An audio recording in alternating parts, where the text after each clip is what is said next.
In the vast swamps of South Georgia, Joe and Matt are stranded in open water.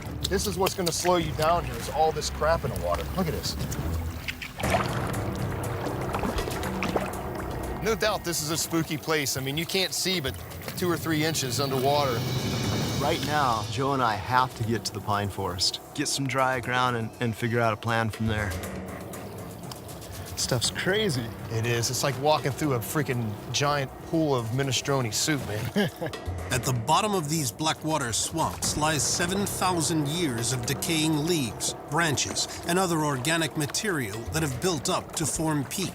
This layer of unstable matter makes every step difficult. I wonder if we can get up on this grass and make some headway. If you're ever caught in a situation like this, rule number 1, get out of the water as fast as you humanly can. Last thing we want to do is step on an alligator. Or a snapping turtle. As we're making our way towards the grass, which looks like solid ground, we start climbing up on it and realize that this grass is wiggling and moving with the water underneath. It's actually just floating, suspended there. Wow, this stuff is terrible. Appear to be islands of grass are actually clumps of peat from the bottom of the swamp that have floated to the surface. Unstable and constantly shifting, Native Americans dubbed this terrain Trembling Earth. You're walking on something you know can break at any minute, and you also know this is where alligators hide. They love to live underneath this stuff. You're walking on top of something that you can fall through and literally fall right into an alligator's den. How is it right there? It's... Whoa. Oh, that... Joe!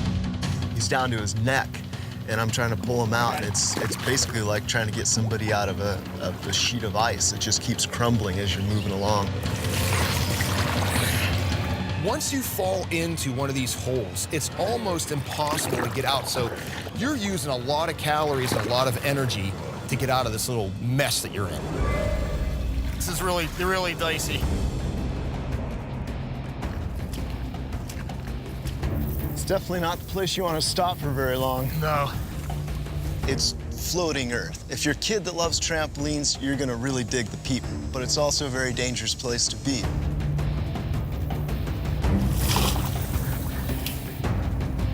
This is really unstable ground.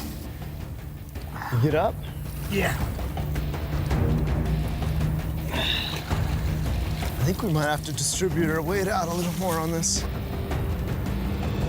We're finding out that we have to travel fast in order to stay afloat, because if we stop, we start sinking and it starts getting thin and we punch through. Whew. Let's just stick to the side here, Matt.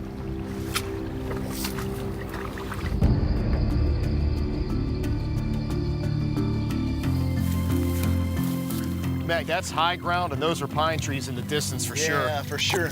Be close. Yeah, man. After traveling through waist to chest-deep water near the cypress swamps, we're finally getting to a place where it's starting to break. We're starting to see high ground. It's still marshy, but at this point, we know the water's getting shallower and the forest is nearby.